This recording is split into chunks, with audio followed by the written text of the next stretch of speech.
Just when we thought the Xbox third-party rumors have gone away, they creeped on back into the headlines once again. But is there any truth to all this? Yet again.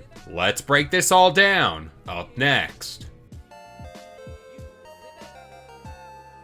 What's going on, guys? It's Kalo, and I'm here to give you the lowdown on all things gaming. And if you're new here, feel free to subscribe to this channel for weekly video game news content. Drop a like on the video, and welcome to the Weekend XP Share. Alrighty, so I didn't have plans to make this style of video. Again, this is a topic we talked about. We did multiple videos on the matter.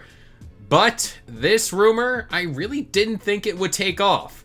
But here we are. This week, Xbox had a fairly solid week as far as news goes. We got that showcase announcement on June 9th that looks to have a ton of great games shown off, and just like that, the rest of the year is packed with great games. Now, this is when things took a turn, because we are once again discussing Xbox going third party, which is a topic yet again we covered countless times here on this channel. Might I remind you, Phil Spencer, Sarah Bond, and Matt Booty held this dedicated podcast a while back to clear the air on all this. And they laid the groundwork for the future of Xbox as far as hardware goes and third-party games goes. Anyways, this here post made the rounds on the Reset Era forums, where this user talked about how Jez Corden was talking about Xbox. He said that all first-party games are going to PlayStation, and these are the heavy hitters like Forza and Halo. The future of Xbox looks to be more Steam-like, there will be more affordable prices, sales, and it will be more open to developers, which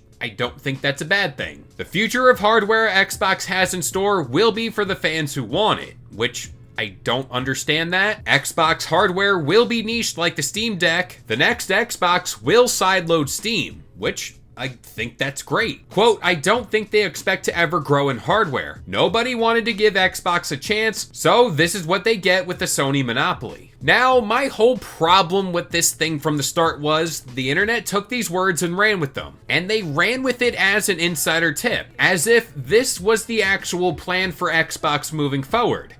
Even though it doesn't really look like that. But, wouldn't you know it, these were just opinions Jez Corden had, not actual fact. And he even went as far to clear the air by saying, quote, not gonna backtrack on an opinion, lol. It's not a leak. I don't know what their future plans are. There you have it. Once again, this is all just an opinion that was overblown entirely by the internet.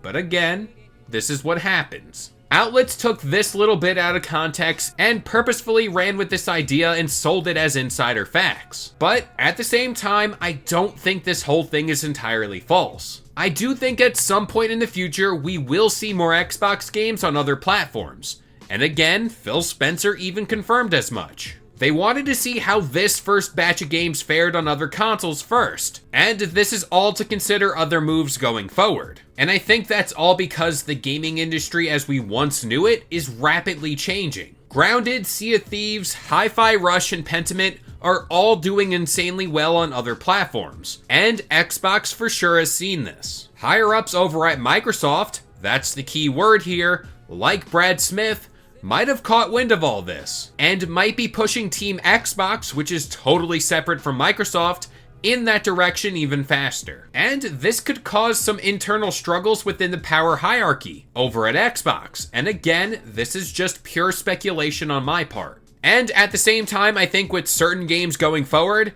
Xbox will want to find a nice balance in releasing these games, instead of blowing their load for a lack of better terms, and just throwing games like Forza and Halo over to other platforms. They need to find a way to make their console player base feel important, and like they got the leg up. They need those big first-party exclusives like Halo, Forza, and Starfield to really drive that benefit home. This will in turn push Game Pass subscriptions up, which when I look at the big picture, I think that's what they're looking to do. At the same time too, if Game Pass finds a way over to the PS5 or the Switch, I guess we would have to reapproach all this. But as it stands right now, that looks like that's not on the table. But as for my outlook on all this, I know this is gonna get me flamed on the internet.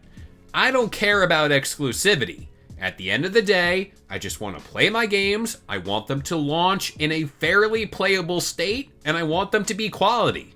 I think that's all we should really care about at the end of the day. But with all that being said, I'm gonna pass it off to you guys. What are your thoughts on all these rumors, and do you think there's any truth to any of this? To me, I do think there's some truth here. Whatever part that is, I quite honestly don't know.